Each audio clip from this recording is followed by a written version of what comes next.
AIAA is the world's forum for aerospace leadership.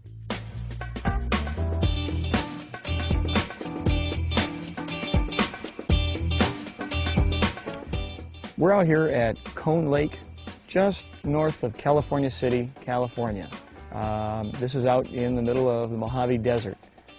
It's hot, it's windy, but it's a wonderful place to shoot rockets off because we're really far away and no one really cares what we do out here.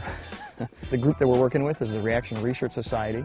I'm Dave Crisali, and as far as this place is concerned, I'm the president of the Reaction Research Society.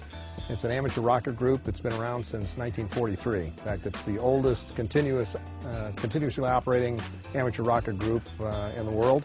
Today, it's 8 teams from the AIAA, the American Institute of Aeronautics and Astronautics, that have put together vehicles that it's the same vehicle, different engines, and they're competing to predict peak altitude, impact point.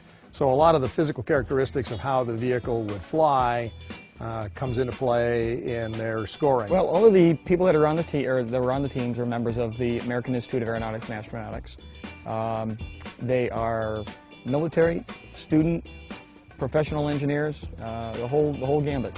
I really wanted to do this, so I got a team together through people, some people from my company, some elsewhere in AIAA, and we got some funding, and we formed a team and got the rocket kit and started building. So we were able to buy the kits for them, deliver the kits to each of the teams, and then from there they had to develop simulations, they had to develop a budget, team charter, all of the engineering documentation behind their rockets, build them up, bring them out to the field, and launch them today, and hopefully build some good engineering experience.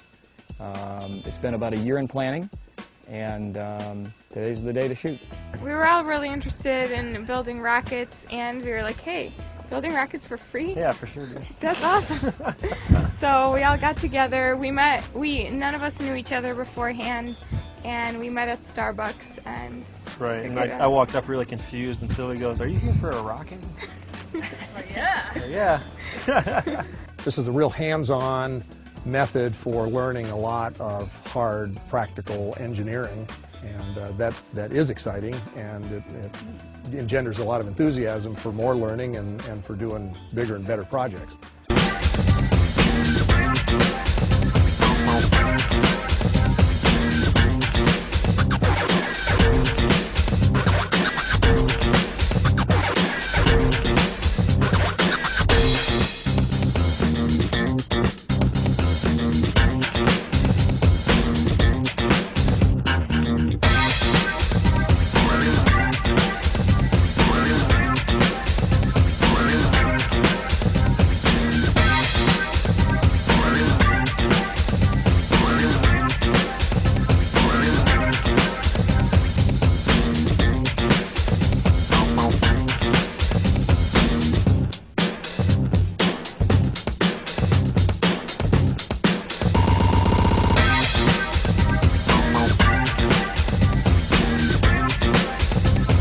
There's a Navy tradition that whenever they do a satellite launch, they give $1 to the guy who's pushing the button so that he doesn't blow up their rocket.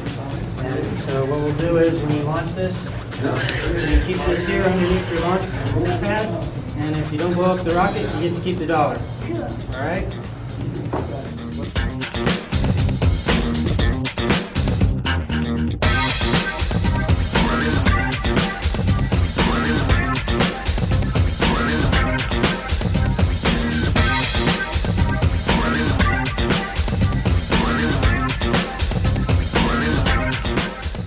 A lot of us actually haven't built model rockets before, so this is kind of a huge step up, like upgrade to model rocketry.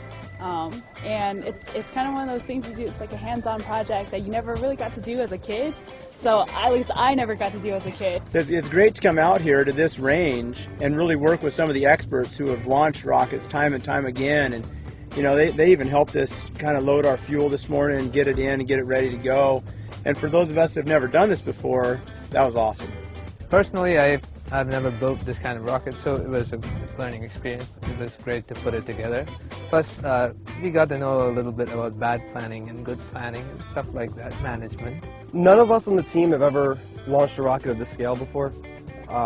The most I've ever done was, 3-foot Estes rockets. No one else really had any experience. They wanted to learn, so we all kind of, came together and looked at the kit and figured out how we wanted to modify it and used what we learned from college and learned from the industry to apply it to our design. Oh, I love it. I think application is the biggest, is the best way to really appreciate the field. It's a refreshing change to actually do real engineering, I guess, or more physical engineering. Even though you're quote-unquote a rocket scientist from getting your undergraduate degree, I think the more rockets you build, the more hands-on activities you do, the more you learn.